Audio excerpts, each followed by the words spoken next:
Hey, welcome to Mr. GameBot. Today we tour games that carry the Studio Ghibli spirit.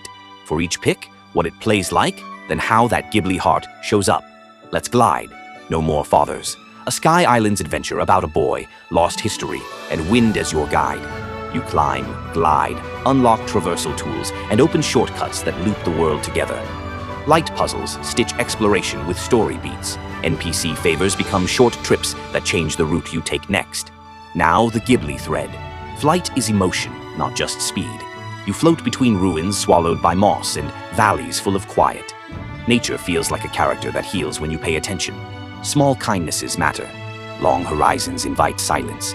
It's that mix of gentle travel and self-discovery you see across Ghibli films. Vivarium, a sealed terrarium world. You play Jenny, coaxing a dying tree back to life. You redirect water, reflect light, nudge soil, and watch the town's routine change. Puzzles are tactile and patient. Rotate, pour, wait, observe. Now the Ghibli echoes. Everyday chores feel magical when they restore life. Rounded silhouettes and warm 70s-80s anime hues soften the frame. Strings and woodwinds give the scenes air to breathe. Nature sets the rhythm. People learn to listen. It's ordinary acts turned into quiet miracles. Pure Ghibli energy. Baldo, the Guardian Owls. Top-down adventure with temples, switches, and a surprising bite.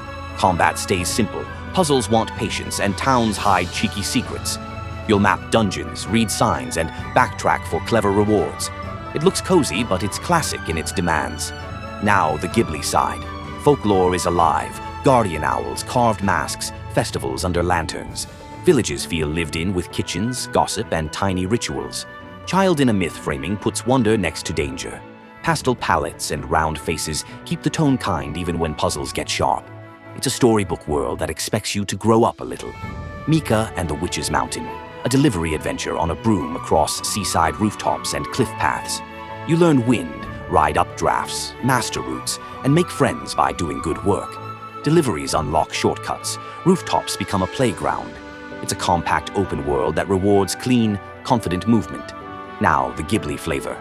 Direct echoes of Kiki's delivery service. A young witch, a kind town, and flight as daily life. Small jobs become adventures because people matter. Warm jokes, gentle neighbors, and a coastline that glows at dusk. Community is the reward. The broom is your coming of age. It's everyday flight with a beating heart. Hoa, a hand-painted platformer that moves like a picture book. Soft jumps, light puzzles, and scenes that ask you to slow down. Creatures blink, palms ripple, and background details tell quiet stories. The soundtrack whispers instead of shouting. Now the Ghibli timbre. Tender line work and painterly color make the forest feel alive. Nature isn't backdrop, it reacts to your pace and attention. The music leaves space for silence, very Hisaishi in spirit. Small steps become wonder when the camera lingers. It's a lullaby you can walk through. Europa, open-air exploration across glass lakes, pale meadows, and humming ruins. Running and gliding are the core verbs. Puzzles open new ways to flow. Traversal feels clean and forgiving, inviting long, uninterrupted lines. Every ridge frames a postcard. Every glide resets your breathing. Now the Ghibli resonance. Travel equals healing, not sprinting to finish lines. Gravity feels softened on purpose, making motion emotional. Landscapes ask for respect. Machines are old, gentle, and a bit mysterious. The world answers when you move with it. It's wind, light, and hope, stitched into mechanics. Kuni II, Revenant Kingdom, a bright JRPG about building a kingdom where many can belong.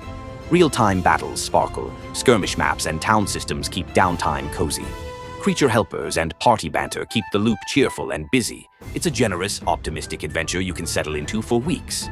Now the Ghibli DNA. Watercolor towns and round-edged character designs feel hand-brushed. Meals, crafts, and festivals carry the emotional weight, not just boss fights. Kindness is a mechanic. Community unlocks strength. The orchestral warmth lets scenes breathe before the next journey. It's adventure powered by small mercies.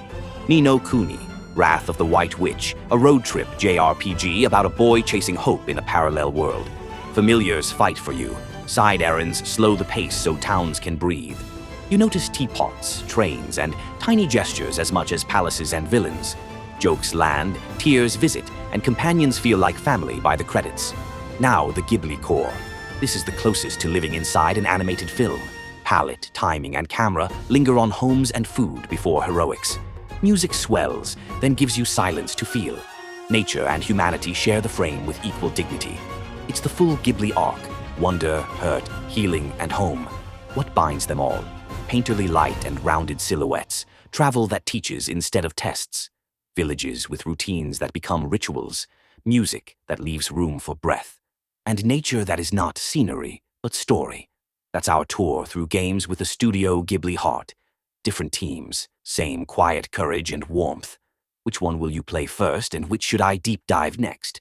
More short, smart gaming every week. I'm Mr. Gamebot. See you next time.